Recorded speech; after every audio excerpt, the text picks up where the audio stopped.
पहुंचाएं सच्ची व सटीक खबर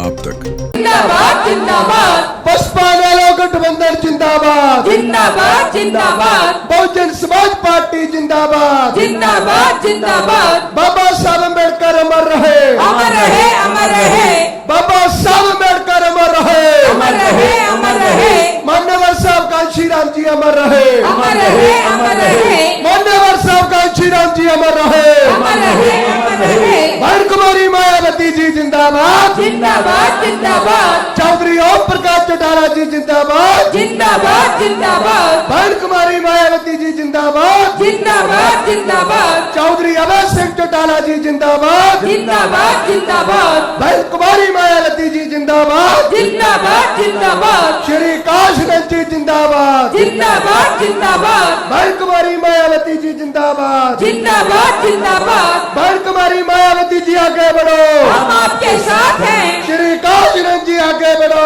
हम आपके साथ हैं भैन कुमारी मायावती जी आगे बढ़ो हम आपके साथ हैं भैन कुमारी मायावती जी जिंदाबाद जिंदाबाद जिंदाबाद बाबा साहब डॉक्टर भीमराव अम्बेडकर अमर रहे अमर रहे अमर रहे साहब काशी राम जी अमर रहे अमर रहे अमर रहे बहुजन समाज पार्टी जिंदाबाद जिंदाबाद जिंदाबाद बहन कुमारी मायावती जी जिंदाबाद जिंदाबाद जिंदाबाद बहन कुमारी मायावती जी जिंदाबाद जिंदाबाद जिंदाबाद बहन जी आप संघर्ष करो हम आपके साथ हैं बहन जी आप संघर्ष करो हम आपके साथ हैं बहन जी आप आगे बढ़ो हम आपके साथ हैं बहन जी आप आगे बढ़ो हम आपके साथ हैं सर्वजन के सम्मान में बहन जी मैदान में सर्वजन के सम्मान में बहन जी मैदान में मजदूरों के सम्मान में बहन जी मैदान में गरीबों के सम्मान में पिछड़ों के सम्मान में बहन जी मैदान में महिलाओं के सम्मान में बहन जी मैदान में बहुजनों के सम्मान में बहन जी मैदान में बहन कुमारी माता जी जिंदाबाद जिंदाबाद जिंदाबाद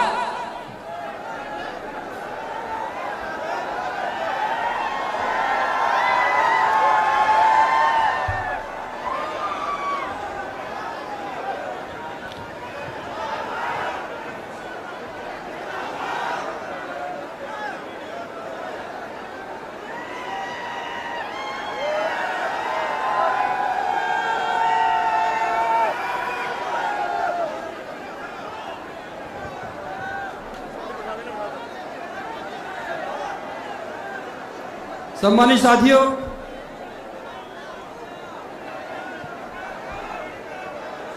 हमारे बीच में बहुजन समाज पार्टी की राष्ट्रीय अध्यक्ष, देश के सबसे बड़े सूबे उत्तर प्रदेश की 4 बार रही मुख्यमंत्री, देश के पीड़ितों शोषितों गरीबों की मसीहा, सर्वजन के सम्मान और मान का प्रतीक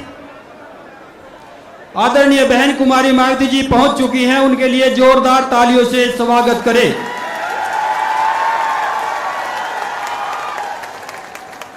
इसी कड़ी में श्री अभय सिंह चौटाला जी हमारे बीच में किसी वजह से नहीं पहुंच पाए। सम्मानित साथियों, उनके हेलीकॉप्टर में कोई खराबी आ गई। सम्मानित साथियों, उन्होंने अपनी तरफ से इनेलो के निष्ठावान और इनेलो में अपना विश्वास प्रकट करने वाले अपनी तरफ से उन्होंने आदरणीय श्री शेर सिंह बड़सामी को भेजा है। उनके लिए भी जोरदार तालियों से मैं गड़गड़ाहट से स्वागत चाहता हूं। सम्मानित साथियों, इसी कड़ी में आदरणीय बहन कुमारी मायावती जी का आशीर्वाद प्राप्त करके बहुजन समाज पार्टी के राष्ट्रीय कोऑर्डिनेटर और बहन जी के आशीर्वाद से बहुजन समाज पार्टी के उत्तराधिकारी आदरणीय आकाश आनंद जी आपके बीच में पहुंच चुके हैं। सम्मानित साथियों, उनके बीच जोरदार तालियों से गड़गड़ाहट से स्वागत चाहता हूं। मैं इसी कड़ी में सम्मानित साथियों, इस जिले की 4 विधानसभा, यमुनानगर से दिलबाग सिंह, जगाधरी से दर्शन खेड़ा जी, रदौर से धर्मपाल तीकरा जी, और नारायणगढ़ से हरिबिलास जी, मैं इनसे आग्रह करूंगा, और ब्रजपाल छप्पर जी, ये सामूहिक तौर पे आए और बहन कुमारी मायावती जी को मुकुट भेंट करके सम्मान पेश करें। सम्मानित साथियों,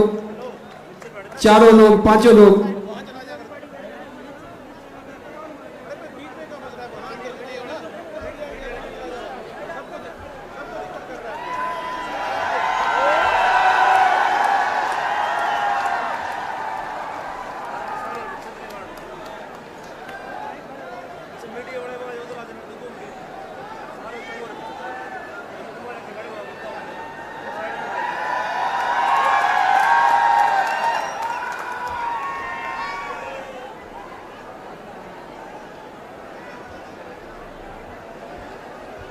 अब मैं सम्मानित साथियों इस जिले के अध्यक्ष राहुल कुमार जी और श्री गुरमुख सिंह जी से अनुरोध करूंगा कि शेर सिंह बड़सामी जी को मुकुट देकर सम्मानित करने का काम करें। राहुल कुमार और श्री गुरमुख सिंह जी शेर सिंह बड़सामी जी को मुकुट देकर सम्मानित करने का काम करें।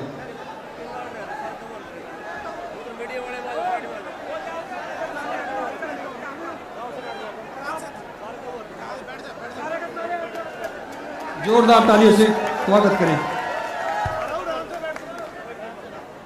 अब मैं इसी कड़ी में सम्मानित साथियों इस जिले में बड़ी जिम्मेदारी से काम संभाल रहे विशाल गुर्जर जी, बहुजन समाज पार्टी के प्रदेश सचिव, और प्रताप सिंह से आग्रह करूंगा कि आदरणीय आकाश आनंद जी को मुकुट दे करके सम्मानित करने का काम करें।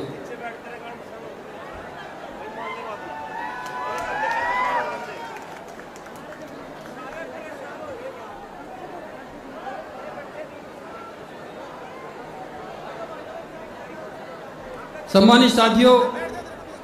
मैं आदरणीय बहन जी को बुलाने से पहले इनेलो पार्टी के की तरफ से अभय चौटाला जी की तरफ से भेजे गए शुभचिंतक और उनकी जगह पर सभा को संबोधित करने वाले शेर सिंह बड़सामी जी को आग्रह करूंगा कि वो आए और इस जनसभा को संबोधित करने का काम करें। शेर सिंह बड़सामी जी।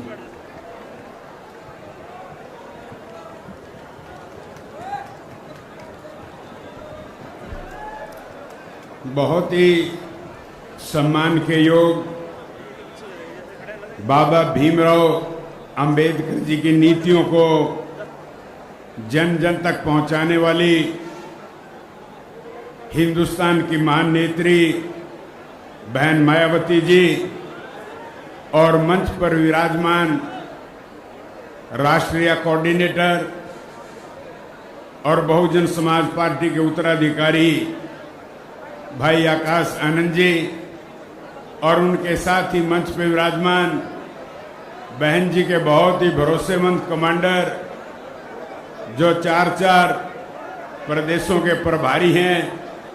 रणधीर सिंह जी बेनीवाल, और 4 विधानसभा क्षेत्रों के प्रत्याशी मंच पे विराजमान हैं। मैं अपनी पार्टी की तरफ से और भाई अभय सिंह जी की तरफ से बहन जी का यहाँ पे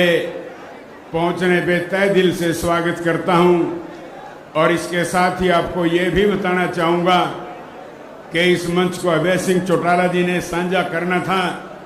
और बहन जी का छछरौली में पहुँचने पे स्वागत करना था और आई हुई जनता का आभार व्यक्त करना था और इनको संबोधित करना था। लेकिन अभय सिंह चौटाला जी के हेलीकॉप्टर में तकनीकी खराबी आने की वजह से वो उड़ान नहीं भर पाए। उनके लिए हमने एक नए हेलीकॉप्टर का भी इंतजाम करने का प्रयास किया, लेकिन उसको भी हम यहाँ पहुँचाने में सफल नहीं हो सके। दोस्तों, मैं आई हुई जनता से भी क्षमा चाहूँगा और मंच पर विराजमान बहन जी से भी क्षमा चाहूँगा कि हम अपने नेता को यहाँ नहीं पहुँचा सके। लेकिन इसके साथ ही दोस्तों, मैं उनका संदेश वाहक बन के यहाँ पे पहुँचा हूँ और एक पुरानी छोटी सी घटना से भी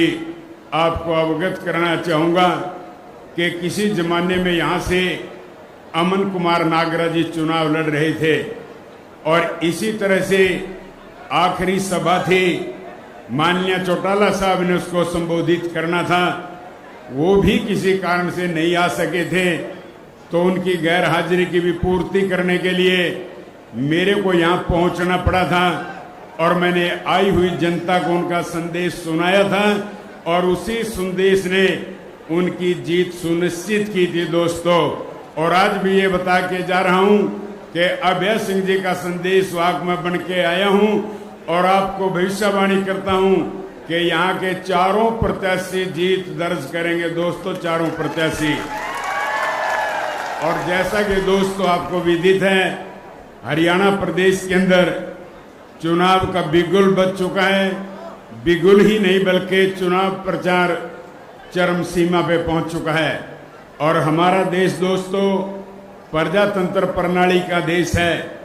प्रजातंत्र के अंदर प्रत्येक व्यक्ति की वोट की बराबर की ताकत होती है। तो मैं आपको सबसे पहले यही बताना चाहूँगा कि ये वोट का अधिकार किस व्यक्ति ने आपको दिया है। दोस्तों उस व्यक्ति का नाम है बाबा भीमराव अंबेडकर जी, जिन्होंने आपको वोट का अधिकार देने का काम किया है। बाबा साहब दोस्तों इस देश के पहले कानून मंत्री थे और बाबा साहब ने इस देश के संविधान की रचना करने का भी काम किया। बाबा साहब जो 9 सदस्यों की कमेटी थी उसके चेयरमैन थे और जब वो संविधान का निर्माण कर रहे थे विशेष तौर से 3 समस्याओं का सामना उनको करना पड़ रहा था। सबसे पहली समस्या यही थी कि हिंदुस्तान के प्रत्येक नागरिक को वोट का अधिकार मिलना चाहिए या नहीं मिलना चाहिए। उस कमेटी के अंदर कुछ एक नेतागण इस विचारधारा के भी थे कि प्रत्येक व्यक्ति को वोट का अधिकार नहीं मिलना चाहिए, क्योंकि ग्रामीण अंचल में बसने वाले लोग, पिछड़े लोग, कुचले लोग इस मत के अधिकार को सही तरीके से इस्तेमाल नहीं कर पाएंगे। लेकिन बाबा भीमराव अंबेडकर जी ने अपनी सूझबूझ से सभी नागरिकों को वोट का अधिकार दिलाने का काम किया है। और दोस्तों इसी अधिकार की वजह से मैं आपको कहना चाहूँगा कि बाबा भीमराव अंबेडकर जी केवल चमार जाति के आदर्श नहीं थे, वो इस हिंदुस्तान की जन जन के आदर्श थे, जन जन के नेता थे, जिन्होंने 36 बरादरी के लोगों को दोस्तों वोट का अधिकार दिलाने का काम किया था। इसके बाद बाबा साहब के सामने एक और बहुत बड़ी समस्या थी, वो थी कि हमारे देश की क्या भाषा होनी चाहिए। हमारा हिंदुस्तान जो है दोस्तों वो भिन्न भिन्न प्रांतों का संगठन है और भिन्न भिन्न प्रांतों के अंदर भिन्न भिन्न भाषाओं का इस्तेमाल किया जाता है। कई लोगों की मांग थी कि कन्नड़ भाषा होनी चाहिए, कईयों की थी कि हिंदुस्तान की भाषा तेलुगु होनी चाहिए, कई मलयालम की वकालत करते थे। लेकिन बाबा साहब ने बहुत जद्दोजहद के साथ और बहुत मेहनत के साथ एक निर्णय लिया कि भिन्न भिन्न प्रदेशों के अंदर उनकी अपनी प्रांतीय भाषा का इस्तेमाल होगा। और जहाँ तक सवाल है कानून का और हमारी कोर्ट कचहरियों का, उनके अंदर अंग्रेजी का इस्तेमाल होगा और इसके साथ ही हिंदुस्तान भर में हिंदी भाषा का इस्तेमाल होगा। इस समस्या का समाधान भी बाबा साहब ने बड़े प्रयासों से किया था। और इसके बाद तीसरी समस्या बाबा साहब के सामने थी कि राजनीति के अंदर रिजर्वेशन होना चाहिए या नहीं होना चाहिए। कुछ एक लोग इस तरह के थे कि जहां पे आप रिजर्वेशन करोगे जिस सीट को, उसके साथ एक जर्नल का व्यक्ति भी लड़ना चाहिए। लेकिन बाबा साहब ने अपने प्रयासों से इस समस्या को भी हल किया और अंत में यही निर्णय लिया कि रिजर्वेशन सीट से केवल रिजर्व का ही व्यक्ति लड़ेगा, दूसरा कोई व्यक्ति नहीं लड़ेगा। और दोस्तों बाबा साहब ने इस संविधान का निर्माण करके हिंदुस्तान भर के दलित को, पिछड़े को, कुचले हुए लोगों को ऊपर उठाने का काम किया और इस तरह के कानून बनाए। और उसके बाद इस देश के अंदर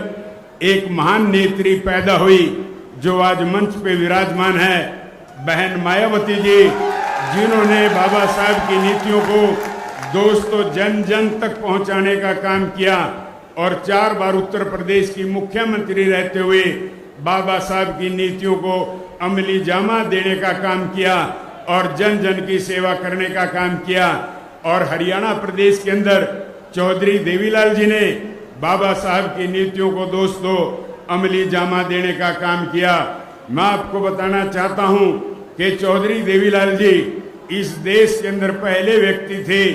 जिन्होंने हरियाणा प्रदेश के अंदर एक कानून बनाया था कि हरियाणा प्रदेश के प्रत्येक गांव के अंदर एक चमार भाई को नंबरदारी मिलनी चाहिए। इससे क्या असर आया था कि प्रत्येक गांव के अंदर समानता का विचार आया था कि हरिजन भाई, चमार भाई, पिछड़ा वर्ग के लोग भी पंचायतों के अंदर शामिल होते थे और इससे 36 वर्ग के लोगों को समानता मिली थी। दोस्तों, इस बात का श्रेय स्वर्गीय चौधरी देवीलाल जी को जाता है। और इसके साथ साथ चौधरी देवीलाल जी ने बहुत और भी नीतियां इस तरह की बनाई। एक बार चौधरी देवीलाल जी हिसार से चल के चंडीगढ़ आ रहे थे, सर्दियों का मौसम था, थोड़ी थोड़ी बारिश हो रही थी। सड़क किनारे कुछ एक लोग नए कपड़े पहने हुए खड़े थे। चौधरी साहब की नजर पड़ी कि ये नए कपड़े पहने हुए कौन लोग हैं, इनसे मिलना चाहिए। चौ साहब ने अपनी गाड़ी रोकी और उनसे पूछा कि भाई आप कौन लोग हो। उन्होंने जवाब दिया कि हम चमार जाति के लोग हैं, इस गांव के अंदर बराती बन के आए थे। अब बरसात शुरू हो गई, लड़की वाले के पास यहाँ पे बरातियों को ठहराने की जगह नहीं है, इसलिए हम बरसात के अंदर भीग रहे हैं। चौधरी देवीलाल जी ने दोस्तों चंडीगढ़ के अंदर जाते ही कैबिनेट की मीटिंग बुलाई और एक कानून बनाया कि हरियाणा प्रदेश के प्रत्येक गांव के अंदर चमार जाति की चौपालों का निर्माण होना चाहिए। यह कितना बड़ा निर्णय चौधरी देवीलाल जी ने लिया था। एक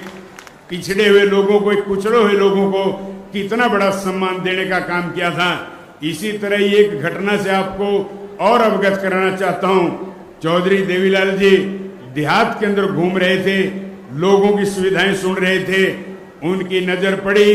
कि सड़क के ऊपर कुछ महिलाएं पत्थर तोड़ रही थी। चौधरी साहब ने देखा कि एक गर्भवती महिला पत्थर तोड़ रही है, उसको बच्चा होने वाला है। चौधरी साहब ने जाकर के पूछा कि बेटा जब तेरे को बच्चा पैदा होगा तो तेरी खुराक का क्या इंतजाम होगा। वो गरीब महिला कहने लगी कि ताऊ जी यही 2-3 दिन की दिहाड़ी बचा करके मैं अपने रोटी टूक का इंतजाम कर लूंगी। चौधरी देवीलाल जी के दिमाग में बाबा भीमराव जी द्वारा बनाई गई नीतियां घूमने लगी और चौधरी देवीलाल जी दोस्तों सीधे चंडीगढ़ गए और फिर एक नया कानून बनाने का काम किया कि जब भी किसी हरिजन महिला को चमार की बेटी को बच्चा पैदा होगा उसको जापे के अवसर पे 5100 रुपए खुराक के दिए जाएंगे। कितना बड़ा कानून चौधरी साहब ने बनाया था। आज वो 5100 न रह करके लाखों में दोस्तों पहुंच चुके हैं। तो इस तरह के कई कार्य चौधरी देवीलाल जी ने दोस्तों किए। यहाँ तक की सोच थी चौधरी देवीलाल की कि जब किसी चमार जाति के व्यक्ति की बेटी जवान हो जाती है, वो चिंताग्रस्त हो जाता है, उसको रात को नींद आनी बंद हो जाती है कि इस बेटी की शादी कैसे करेगा। हरियाणा पहला राज्य था दोस्तों जिसमें चौधरी देवीलाल जी ने बाबा भीमराव जी की नीतियों को अमली जामा पहनाने का काम किया और चौधरी देवीलाल जी ने एक कानून बनाया कि प्रत्येक चमार जाति की कन्या की जब शादी होगी उसको 51,000 रुपए कन्यादान की राशि देने का काम करेंगे। यह चमार जाति को लोगों को उत्थान की तरफ बढ़ाने का काम था, समानता की तरफ बढ़ाने का काम था। और निरंतर चौधरी देवीलाल जी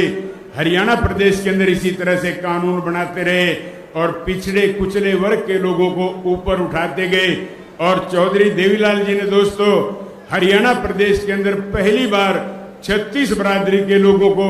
टिकटें देकर के 36 बरादरी के लोगों को बराबर का प्रतिनिधित्व देने का काम किया था। आज चौधरी देवीलाल जी की नीतियों का अनुसरण करते हुए हिंदुस्तान के प्रत्येक प्रांत के अंदर, चाहे वहां किसी भी राजनीतिक दल की सरकारें हैं, सबने 36 बरादरी के लोगों को बराबर का प्रतिनिधित्व दिया हुआ है। दोस्तों, इस सारी बात का श्रेय भी चौधरी देवीलाल जी को जाता है। और आज आपके बीच में बाबा भीमराव जी की नीतियों का और चौधरी देवीलाल जी की नीतियों का गठबंधन वोट मांगने के लिए आया है। दोस्तों, इस गठबंधन को भरपूर समर्थन मिल रहा है और दूसरे दलों के लोग चिंताग्रस्त हो चुके हैं कि यह गठबंधन कितनी तेजी से बढ़ रहा है। और इस सारी बात का श्रेय मंच पे विराजमान बहन जी को जाता है, जिसने इस गठबंधन की नींव रखी और इस गठबंधन को आगे बढ़ाने का काम किया है। और आज भी बहन जी पूरे हरियाणा प्रदेश के अंदर घूम घूम करके जनता को संबोधित कर रही है। और मैं बहन जी को आप लोगों की तरफ से आश्वासन दिलाना चाहता हूं कि आपका बनाया हुआ गठबंधन निश्चित रूप से हरियाणा प्रदेश के अंदर सरकार का गठन करके रहेगा। आपका आशीर्वाद निरंतर यदि बना रहा तो आपके आशीर्वाद से अभय सिंह चौटाला जी हरियाणा प्रदेश के मुख्यमंत्री बनेंगे और एक चमार जाति का व्यक्ति हरियाणा प्रदेश के अंदर उप मुख्यमंत्री का स्थान ग्रहण करेगा। तो दोस्तों, मेरी आप सबसे यही प्रार्थना है कि बहन जी के बनाए इस गठबंधन को तेज गति से चलाने का काम करें। 36 बरादरी के लोग इस गठबंधन के साथ दोस्तों जुड़ते जा रहे हैं। और मैं फिर से बहन जी का यहाँ पहुँचने पे स्वागत करता हूँ, आभार व्यक्त करता हूँ कि आप लोगों ने एक कमेरे वर्ग का और एक कमेरे वर्ग के कमाने वालों का, हरिजन का, कृषि खेती करने वाले का और मेहनत करने वाले लोगों का एक ऐसा गठबंधन बनाया है जो सबके ऊपर भारी पड़ रहा है और वह निश्चित रूप से हरियाणा प्रदेश के अंदर विजय की पताका फहराने का काम करेगा। और मैं भाई आकाश आनंद जी का भी यहाँ पहुँचने पे स्वागत करता हूँ, आभार व्यक्त करता हूँ। इनसे पहले आकाश आनंद जी हमारे लाडवा विधानसभा क्षेत्र के अंदर भी समय दे चुके हैं। इनके वहाँ पहुँचने का भी हमें बहुत लाभ मिला है। मैं इनका भी आभार व्यक्त करता हूँ और सबसे ज्यादा आभार व्यक्त करता हूँ बहन जी के कमांडर रणधीर सिंह बेनीवाल जी का, जो दिन रात जुटे हुए हैं। उन्हें किसी सवारी की जरूरत नहीं है, पैदल भी चलते रहते हैं, मोटरसाइकिल पे भी चलते रहते हैं। और मैं ये भी बहन जी को बताना चाहूँगा कि इस गठबंधन से हमें बहुत कुछ सीखने को मिला है। आपके जो कार्यकर्ता हैं उनको ना रोटी की जरूरत है, ना चाय की जरूरत है, ना विश्राम की जरूरत है, वो दिन रात लगे रहते हैं। उनसे हमारे कार्यकर्ताओं को भी दोस्तों बहुत कुछ सीखने को मिला है। जो हमारे जिला का प्रधान है वो रादौर से चुनाव लड़ रहा है और भारी बहुमत से जीतने वाला है। मैं बहन जी को पहले इस बारे में सूचना देना चाह रहा हूं। उनके साथ ही यमुनानगर क्षेत्र से भाई दिलबाग सिंह जी भी बहन जी के आशीर्वाद से निश्चित रूप से जीत दर्ज करने का काम करेंगे। तो यही दो बात कहने के लिए मैं मंच पे खड़ा हुआ था। आप लोगों ने मेरी बात को बड़े ध्यान से सुना और मैं बहन जी का आभार व्यक्त करता हूं, धन्यवाद करता हूं। जय हिंद साथियों। जिनका आपको इंतजार था सम्मानित साथियों, बहुजन समाज पार्टी की राष्ट्रीय अध्यक्ष, उत्तर प्रदेश की 4 बार रही मुख्यमंत्री, इस देश के पीड़ितों, शोषितों, गरीबों की मसीहा, मैं आदरणीय बहन कुमारी मायावती जी को निवेदन पूर्वक आग्रह करता हूं कि आए और जनसभा को संबोधित करने का काम करें। आदरणीय बहन।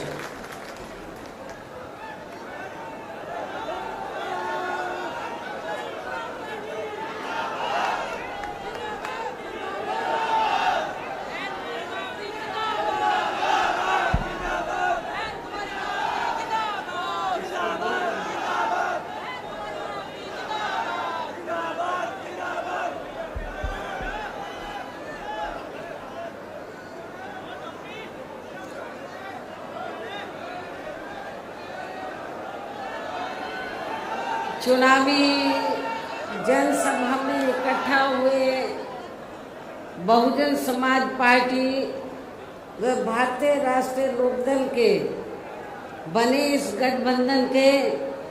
सभी छोटे बड़े पदाधिकारी, नेता एवं कार्यकर्ता गए। आज आप लोग यहाँ हरियाणा प्रदेश में विधानसभा के लिए हो रहे आम चुनाव में अपने गठबंधन के उम्मीदवारों के समर्थन में हमें सुनने के लिए यहाँ भारी संख्या में इकट्ठा हुए हैं, तो उसके लिए मैं आप सभी लोगों का हार्दिक दिल से आभार प्रकट करती हूँ। जिनको कामयाब बनाने के लिए भारतीय राष्ट्रीय लोकदल के वरिष्ठ राष्ट्रीय महासचिव चौधरी अभय सिंह चौटाला जी व इनके सभी साथीगण तथा बीएसपी के भी नेशनल कोऑर्डिनेटर श्री आकाश आनंद व यहाँ के संयोजक श्री रणधीर बेनीवाल और इनके भी सभी साथीगण पूरे जी जान से लगे हुए हैं। और अब मैं आप लोगों का ध्यान यहाँ हरियाणा प्रदेश में विधानसभा के लिए हो रहे आम चुनाव में अपने इस बने गठबंधन की सरकार बनाने को लेकर कुछ जरूरी बातों की तरफ दिलाना चाहती हूँ। और इस संबंध में हमारी पार्टी का ये कहना है कि अपने देश को आज़ाद हुए व भारतीय संविधान को भी लागू हुए अब बरसों बीत चुके हैं, और इस लंबी अवधि में केंद्र व आपके हरियाणा प्रदेश में भी विभिन्न विरोधी पार्टियों की सरकारें रही हैं। लेकिन दुख की बात यह है कि इस दौरान आपके हरियाणा प्रदेश में भी यहाँ विरोधी पार्टियों की रही सरकारों में सर्व समाज में से खासकर दलितों, आदिवासियों, पिछड़े वर्गों, मुस्लिम व अन्य धार्मिक अल्पसंख्यकों के साथ साथ गरीबों, मजदूरों, किसानों, व्यापारियों एवं अन्य मेहनतकश लोगों का भी पूर्ण रूप से विकास व उत्थान आदि नहीं हो सका। जिनकी सरकारों की गलत नीतियों एवं गलत कार्य प्रणाली आदि को अभी नहीं और ज़्यादा आजमाने की ज़रूरत नहीं है। और इस मामले में खास तौर से मैं दलितों, आदिवासियों व अन्य पिछड़े वर्गों के लोगों को ये बताना चाहूँगी कि इन वर्गों को परम पूज्य बाबा साहब डॉक्टर भीमराव अंबेडकर के कड़े संघर्ष एवं अथक प्रयासों से भारतीय संविधान में मिले कानूनी अधिकारों में से विशेषकर सरकारी नौकरियों में जो इन्हें आरक्षण की सुविधा मिली है, तो उसे यहाँ पहले कांग्रेस की और अब बीजेपी की तथा अन्य और पार्टियों की भी रही सरकारों की या चल रही सरकारों की जातिवादी सोच व मानसिकता के चलते इन्हें ये आरक्षण का पूरा लाभ नहीं दे पा रहे हैं। और अब तो इनके इस आरक्षण को ये पार्टियां, ये सभी पार्टियां, कांग्रेस, बीजेपी व अन्य जो जातिवादी पार्टियां हैं, ये सभी पार्टियां तो अब तो इनके इस आरक्षण को मान्य कोर्ट की आड़ में इसे प्रभावहीन बनाने में व खत्म करने की भी पूरी कोशिश में लगी हुई है। और इसका खास उदाहरण दिनांक 1 अगस्त 2024 को माननीय सुप्रीम कोर्ट का दिया गया निर्णय, जिसमें कोर्ट ने SC व ST के आरक्षण में, मैं इधर SC ST क्यों बोल रही हूँ, शेड्यूल कास्ट और शेड्यूल ट्राइब्स, क्योंकि संविधान में जो दलित वर्ग के लोग हैं, तो संविधान में दलितों के लिए तो हरिजन लफ्ज का इस्तेमाल नहीं किया गया है, बल्कि अनुसूचित जाति व जनजाति लफ्ज का इस्तेमाल किया गया। मैं चाहूंगी इन लोगों के जो पूर्व स्टेट अध्यक्ष हैं, तो मेरे ख्याल वो भारतीय संविधान को जरूर स्टडी करें, पढ़ें और ये देखें कि अनुसूचित दलितों के लिए क्या लफ्ज इस्तेमाल किया गया है। तो मुझे क्या लगता है, ये बाबा साहब के बारे में इनको जानकारी है, लेकिन ये भी जानकारी लेनी चाहिए कि SC ST के लिए क्या लफ्ज इस्तेमाल किया गया है। क्योंकि मुझे याद है सन 1977 में जब मैं वकालत की पढ़ाई कर रही थी, LLB फर्स्ट ईयर की स्टूडेंट थी, दिल्ली यूनिवर्सिटी से पढ़ रही थी। 1977 में जनता पार्टी की सरकार बनी और इन्होंने वोट क्या कह के लिया था कि हम स्वर्गीय श्री बाबू जगजीवन राम जी को देश का प्रधानमंत्री बनाएंगे, जिसको कांग्रेस ने नहीं बनाया। कांग्रेस ने भी नहीं बनाया जिनको, और जनता पार्टी ने भी नहीं बनाया 77 में।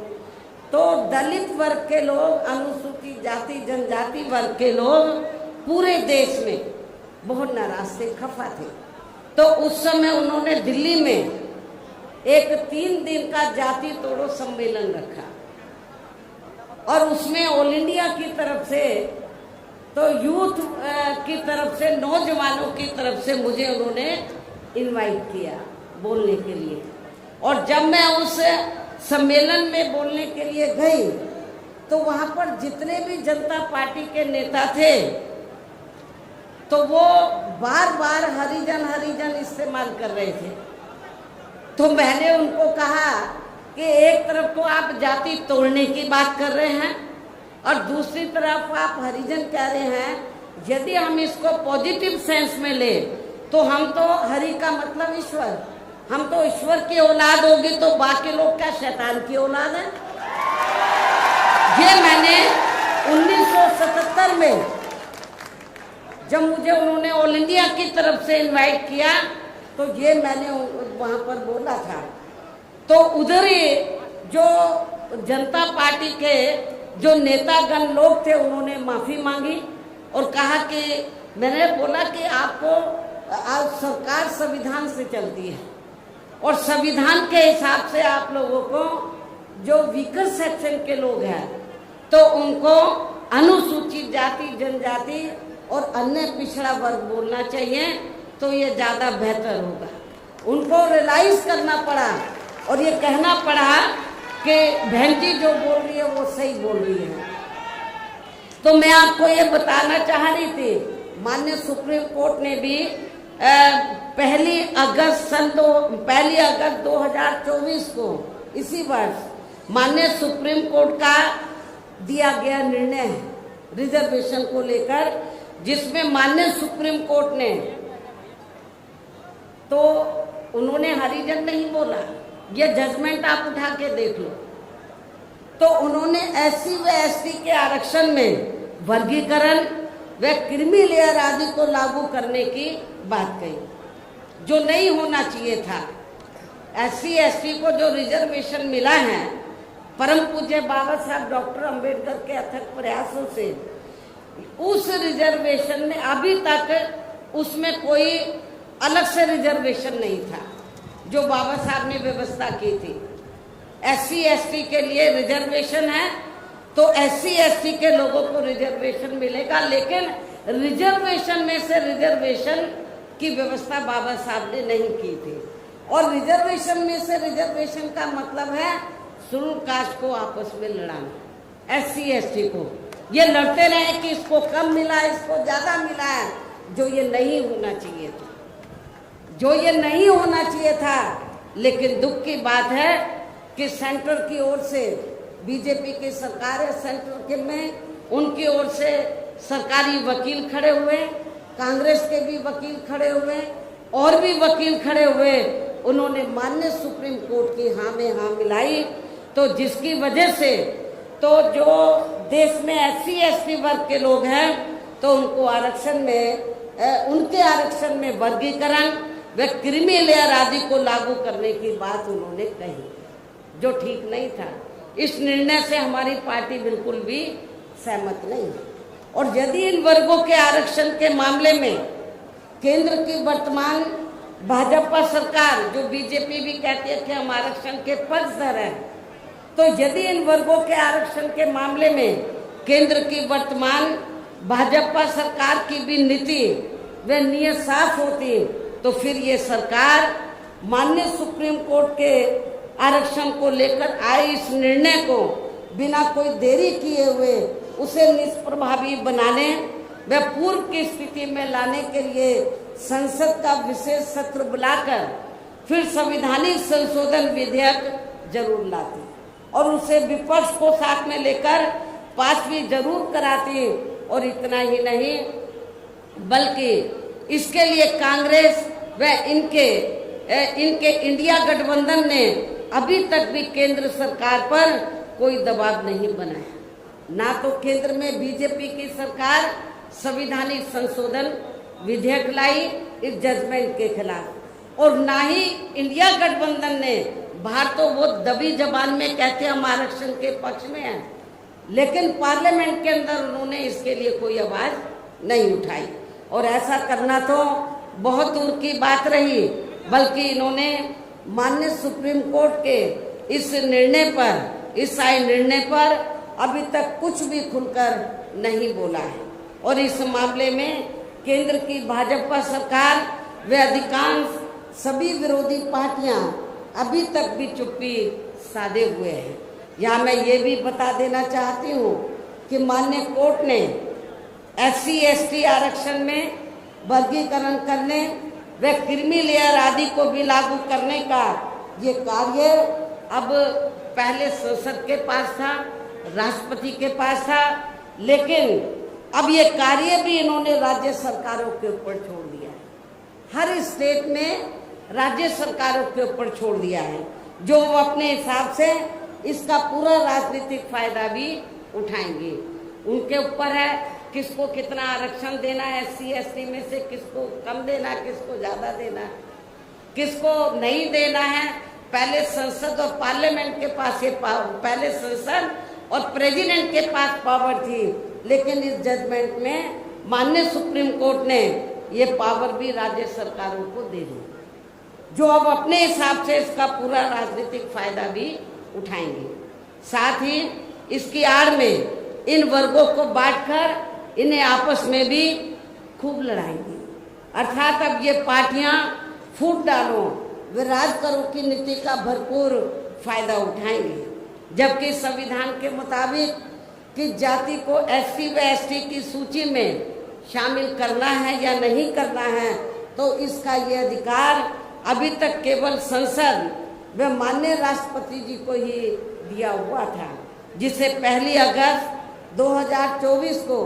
माननीय सुप्रीम कोर्ट के आए निर्णय के जरिए इसे अब वापस लेकर सीधे ही राज्य सरकारों को दे दिया है, जिससे अब इन वर्गों के साथ काफी नाइंसाफी होगी। अर्थात इनका भी आरक्षण ना के बराबर ही रह जाएगा। दलितों का, SC/ST का, अनुसूचित जाति व जनजाति का अब ये आरक्षण ना के बराबर ही रह जाएगा। और अब तो कांग्रेस के राहुल गांधी ने भी, कांग्रेस के श्री राहुल गांधी ने भी विदेश में जाकर इनके सभी आरक्षण को आगे वक्त आने पर खत्म करने का भी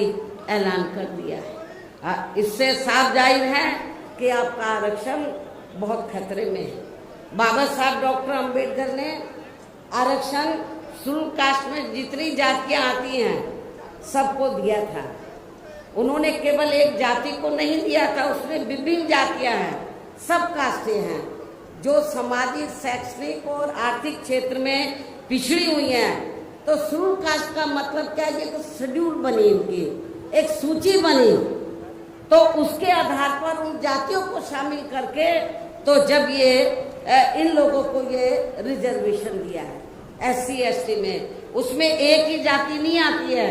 उसमें विभिन्न जातियां आती है। तो जिसका नाम क्या दिया बाबा साहब ने, एक सूची बनाई, शेड्यूल कास्ट, शेड्यूल ट्राइब्स। इसलिए इन वर्गों के लोगों को बाबा साहब डॉक्टर भीमराव अंबेडकर द्वारा जो इन्हें, इन सभी वर्गों के लोगों को, SC ST में जो विभिन्न जातियां आती हैं, तो इन वर्गों के लोगों को बाबा साहब डॉक्टर भीमराव अंबेडकर द्वारा जो इन्हें आरक्षण का ये संवैधानिक अधिकार दिया है, तो इसे बचाने के लिए अब यह हरियाणा प्रदेश में हो रहे विधानसभा चुनाव में इन वर्गों को, ऐसी सभी आरक्षण विरोधी पार्टियों को अपना कतई भी वोट नहीं देना है। ऐसे आरक्षण विरोधी पार्टियों को अपना कतई भी वोट नहीं देना है जो ये पार्टियां माननीय सुप्रीम कोर्ट के आए इस निर्णय को बिल्कुल भी बदलने के लिए तैयार नजर नहीं आती है। अर्थात इस मामले में केवल ये पार्टियां इन वर्गों को गुमराह करने में ही लगी हैं। ऐसी स्थिति में अब इन वर्गों को यहाँ विधानसभा के हो रहे आम चुनाव में अपने बने इस गठबंधन की ही सरकार बनाकर इसे लागू होने से तब तक लटकाकर व रोक कर रखना है जब तक केंद्र व विपक्ष द्वारा इस निर्णय को संवैधानिक संशोधन के जरिए खत्म करके इसे पुरानी स्थिति में बहाल नहीं कर दिया जाता है। इसलिए ऐसी स्थिति में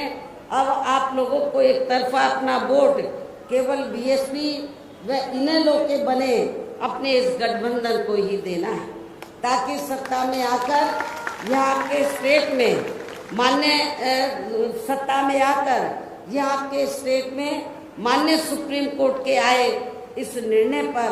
कुछ हद तक अंकुश लगाया जा सके। इतना ही नहीं बल्कि केंद्र व राज्यों में कांग्रेस, बीजेपी व अन्य जातिवादी पार्टियों की रही सरकारों ने इनका आरक्षण का कोटा अभी तक भी पूरा नहीं भरा है, जिसे फिर अंत में किसी न किसी रूप में सामान्य वर्गों को ही दे दिया जाता है। पदोन्नति में आरक्षण को तो इन्होंने मान्य कोर्ट की आड़ में काफी हद तक खत्म ही कर दिया है। इसके साथ ही केंद्र व राज्यों की भी सरकारों द्वारा इन वर्गों के लोगों को प्राइवेट सेक्टर में आरक्षण दिए जाने की व्यवस्था किए बिना ही इनके ज्यादातर सरकारी कार्य अब यहाँ प्राइवेट सेक्टर के जरिए ही देश के अधिकांश बड़े बड़े पूंजीपतियों व धन्ना सेठों को ही दिए जा रहे हैं, जिसके कारण आपके यहाँ हरियाणा प्रदेश से पूरे देश में अब इन वर्गों के लोगों को आरक्षण का बहुत कम ही लाभ मिल पा रहा है। और इससे अब पूरे देश में दलितों व आदिवासियों के साथ साथ अन्य पिछड़े वर्गों का भी काफी ज्यादा नुकसान हो रहा है। आपके हरियाणा प्रदेश में SC ST की तरह जो OBC वर्ग के लोग हैं, अन्य पिछड़े वर्ग के लोग हैं, इनकी भी काफी तादाद है, जबकि अन्य पिछड़े वर्गों के लोगों को ये भी मालूम होना चाहिए कि इन्हें मंडल कमीशन की रिपोर्ट के तहत आरक्षण की सुविधा केंद्र में कांग्रेस पार्टी की रही सरकार में, बल्कि बीएसपी के केंद्र की सरकार में नहीं, बल्कि बीएसपी के कड़े संघर्ष एवं अथक प्रयासों से केंद्र में रही श्री VP सिंह की सरकार में ही मिली है, जिसका भी अब यहाँ जातिवादी विरोधी पार्टियों की चल रही सरकारें इन्हें पूरा लाभ नहीं दे पा रही हैं। इसके साथ ही श्री VP सिंह की सरकार में ही इन वर्गों के मसीहा परम पूज्य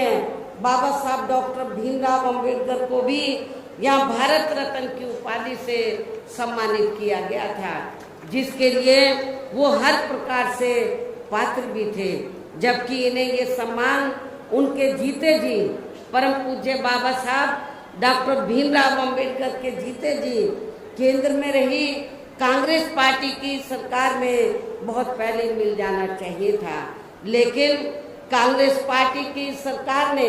इनके देहांत के बाद भी इन्हें काफी समय तक ये सम्मान नहीं दिया। इससे इन वर्गों के प्रति इस कांग्रेस पार्टी की हीन व जातिवादी मानसिकता साफ झलकती है। इतना ही नहीं बल्कि इनके कारवां को आगे बढ़ाने वाले वे हर मामले में समर्पित रहे व्यक्तित्व मान्यवर श्री कांशीराम जी के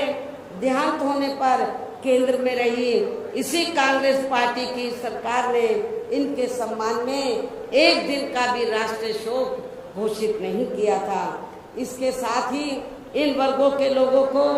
जुर्म जाति से निजात दिलाने के लिए जो भी यहाँ नियम व कानून आदि बने हैं, तो उन पर भी केंद्र व राज्यों की सरकारें सही से अमल नहीं कर पा रही हैं, जिससे अब यह खासकर दलितों, आदिवासियों व अन्य पिछड़े वर्गों के ऊपर शोषण करने वाले लोगों का मनोबल और भी ज़्यादा बढ़ रहा है। और ये सब हमें यहाँ आपके हरियाणा प्रदेश में भी काफ़ी कुछ देखने के लिए मिल रहा है। इसी प्रकार हमें पूरे देश में मुस्लिम व अन्य धार्मिक अल्पसंख्यक समाज के लोगों की भी अधिकांश मामलों में हालत कोई खास अच्छी नजर नहीं आती है। इसके साथ साथ अपर कास्ट समाज व जाट समाज में भी खासकर गरीब लोगों की भी आर्थिक स्थिति अभी भी यहाँ आपके हरियाणा प्रदेश सहित पूरे देश में काफ़ी ज़्यादा खराब व दयनीय ही बनी हुई है। इनके अलावा आपके हरियाणा प्रदेश सहित पूरे देश में सर्व समाज में से विशेषकर यहाँ गरीब, मजदूर, किसान, कर्मचारी, व्यापारी एवं अन्य मेहनतकश लोग भी अपनी विभिन्न समस्याओं को लेकर अभी भी हमें काफ़ी ज़्यादा दुखी ही नजर आते हैं। और इनमें भी किसान वर्ग तो केंद्र में अभी तक की रही सभी सरकारों द्वारा बनाई गई उनकी गलत नीतियों के कारण अब काफ़ी ज़्यादा परेशान व दुखी भी रहा है और अभी भी है। लेकिन इन सब की मुख्य वजह हमारी पार्टी केंद्र में व आपके हरियाणा प्रदेश में भी यहाँ अब तक की रही अधिकांश विरोधी पार्टियों की सरकारों की गरीब व किसान विरोधी तथा इनकी जातिवादी, पूंजीवादी व संकीर्ण मानसिकता के तहत बनाई गई उनकी गलत नीतियों एवं गलत कार्य प्रणाली को ही काफ़ी हद तक जिम्मेवार मानकर चलती हैं। और इस मामले में खासकर इनकी गलत आर्थिक नीतियों की वजह से ही आए दिन यहाँ पूरे देश में गरीबी, बेरोजगारी व महंगाई आदि भी काफ़ी ज़्यादा बढ़ रही है, जिससे आम जनता काफ़ी ज़्यादा परेशान व दुखी भी है। इसके साथ साथ अभी भी अपने देश में भ्रष्टाचार हर स्तर पर काफ़ी ज़्यादा व्याप्त है, जिससे आपका खुद का अपना हरियाणा प्रदेश भी, स्टेट भी अछूता नहीं रहा है। और इन सब का मुख्य कारण हमारी पार्टी आज़ादी के बाद से लेकर अभी तक केंद्र व देश के अधिकांश राज्यों में तथा आपके खुद के अपने हरियाणा प्रदेश में भी ज़्यादातर सत्ता यहाँ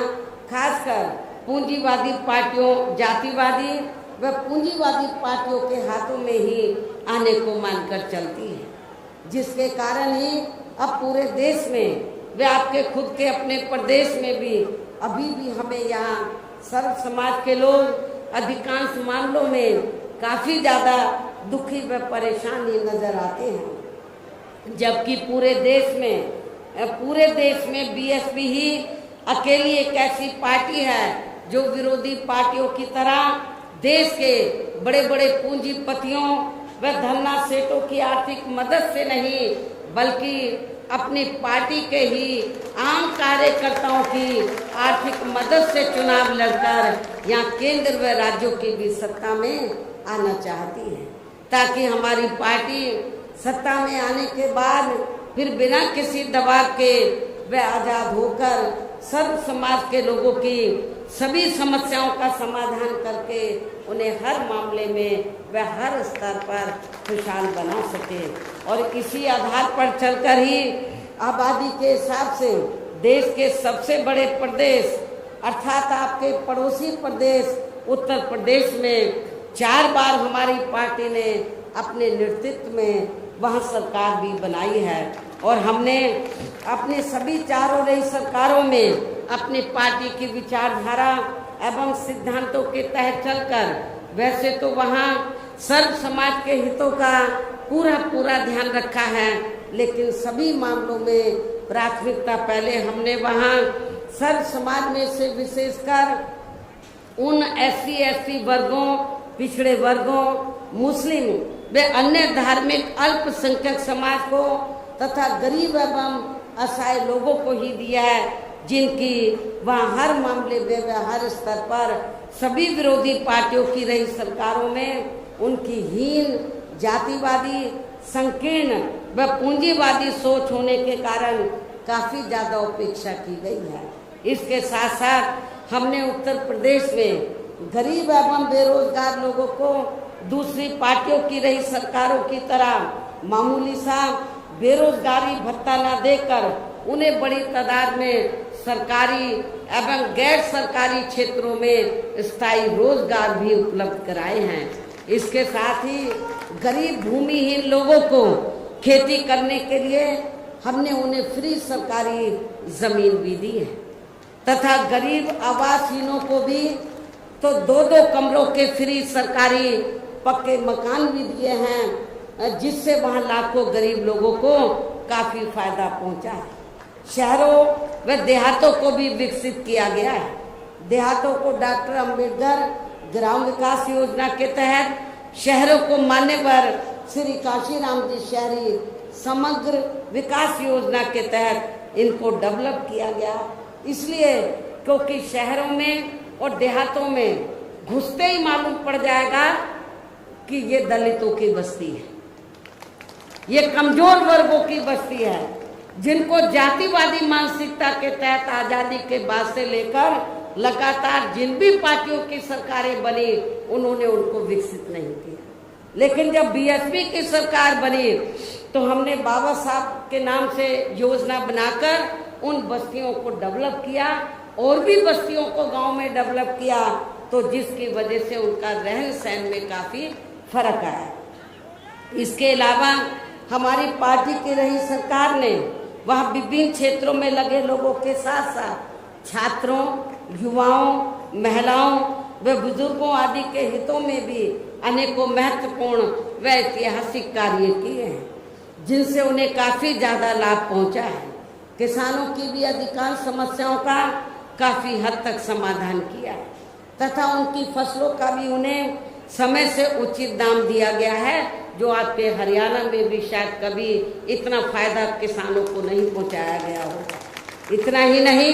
बल्कि हमने उत्तर प्रदेश में सर्व समाज के लोगों के ऊपर किसी भी प्रकार की कोई जुर्म जाति आदि भी नहीं होने दी है। इसके साथ ही हमारी पार्टी की रही सरकार ने अपने देश में दलित एवं अन्य पिछड़े वर्गों में समय समय पर जन्मे यहाँ महान संतों, गुरुओं व महापुरुषों में भी खासकर महात्मा ज्योतिराव फूले, छत्रपति शाहू जी महाराज, श्री नारायणा गुरु, बाबा साहब डॉक्टर भीमराव अंबेडकर एवं मान्यवर श्री काशीराम जी आदि को भी विभिन्न रूपों में पहली बार वहाँ पूरा आदर सम्मान दिया है, जिन्हें विरोधी पार्टियों के लोग अभी तक भी आसानी से पचा नहीं पा रहे हैं। इस प्रकार से उत्तर प्रदेश में हमारी पार्टी ने अपने सभी चारों रहे शासनकाल के दौरान वह हर मामले में व हर स्तर पर सर्व समाज के लोगों को काफ़ी बेहतरीन सरकार दी है। और यदि आप लोग भी यहाँ अपने हरियाणा प्रदेश में गरीबों, किसानों व आम जनहित के तथा विशेषकर कमजोर एवं उपेक्षित वर्गों के हितों में ऐसे ही कार्य करना चाहते हैं, इसके साथ ही आपके प्रदेश की जनहित से जुड़ी जो भी यहाँ स्थानीय समस्याएं हैं तो उन्हें भी आप दूर करना चाहते हैं, तो फिर आप लोगों को भी उत्तर प्रदेश की तरह ही यहाँ अपने हरियाणा प्रदेश में भी अपने इस बने गठबंधन की सर्व जनहिताय व सर्व जन सुखाय की नीतियों पर आधारित ही सरकार बनानी हो, जिसके लिए अब आप लोगों को यहाँ अपने हरियाणा प्रदेश में विधानसभा के लिए हो रहे आम चुनाव में अपने बने इस गठबंधन का ही बेहतर रिजल्ट लाना होगा। इसके साथ ही आप लोगों को वोट पड़ने तक यहाँ की सत्ताधारी पार्टी, भारतीय जनता पार्टी व अन्य सभी विरोधी पार्टियों के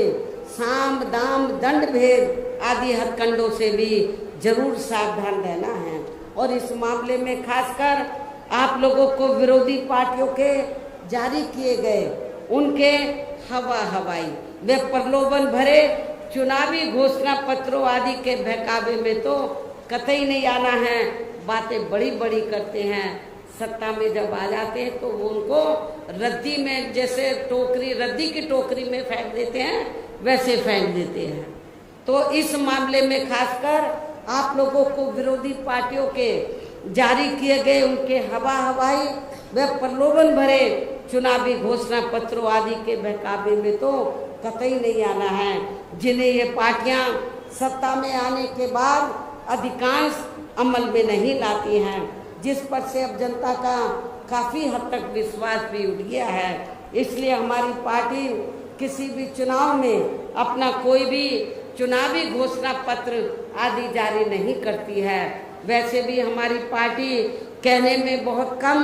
बल्कि कार्य करके दिखाने में ही ज़्यादा विश्वास रखती है, अर्थात जो कहती है तो उसे करके भी दिखाती है। ये सब हमने उत्तर प्रदेश में बिना चुनावी घोषणा पत्र के जारी किए हुए ही 4 बार सरकार बनाकर सरकार बनने के बाद तब हमने ये घोषणा की हम ये काम करेंगे सरकार का बजट देखकर। और अब संक्षेप में मेरा यही कहना है कि आप लोगों को अपने खुद के व अपने हरियाणा प्रदेश के भी हित में यहाँ बीएसपी व इनेलो के बने अपने इस गठबंधन की ही सरकार बनाना बहुत ज़रूरी है। और अब आप लोगों को अपने इस गठबंधन के ही उम्मीदवारों को ज़्यादा से ज़्यादा कामयाब बनाना है, जिसके लिए बीएसपी के उम्मीदवारों को हाथी चुनाव चिन्ह के सामने वाले बटन को दबाकर तथा राष्ट्रीय लोकदल के उम्मीदवारों को चश्मा चुनाव चिन्ह के सामने वाले बटन को दबा के उन्हें जरूर जिताना है। इस प्रकार से आप लोगों को अपने बने इस गठबंधन की ही पूर्ण बहुमत की सरकार बनाना है। और सरकार बनने पर फिर गठबंधन की ओर से आपके हरियाणा प्रदेश का मुख्यमंत्री चौधरी श्री अभय चौटाला जी को ही बनाया जाएगा, जिनको मेरे आशीर्वाद के साथ साथ इनके पिता चौधरी ओम प्रकाश चौटाला जी का भी पूरा आशीर्वाद प्राप्त है। वैसे स्वर्गीय चौधरी देवीलाल जी का भी हमेशा इन पर आशीर्वाद बना रहा है। इनके साथ साथ गठबंधन की ओर से बीएसपी का एक डिप्टी सीएम दलित वर्ग का अम्बेडकरवादी दलित वर्ग का तथा दूसरा डिप्टी सीएम अन्य पिछड़ा वर्ग या अपर कास्ट समाज में से ही बनाया जाएगा। और ये दोनों डिप्टी सीएम कौन होंगे इसका फैसला चुनाव का नतीजा आने के बाद ही किया जाएगा। इन्हीं जरूरी बातों के साथ ही अब मैं आप सभी लोगों से अपने बने इस गठबंधन के अधिकांश उम्मीदवारों को जिताकर अपनी यहाँ गठबंधन की ही सरकार जरूर बनाना है। इस उम्मीद के साथ ही अब मैं केंद्र सरकार से देश में जातीय जनगणना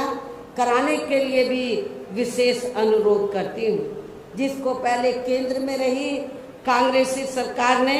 और अब वर्तमान में चल रही बीजेपी की सरकार ने भी इसे अभी तक भी लटका के रखा हुआ है, जो उचित नहीं है। इसके लिए भी इनसे विशेष आग्रह के साथ ही और अपने गठबंधन के उम्मीदवारों को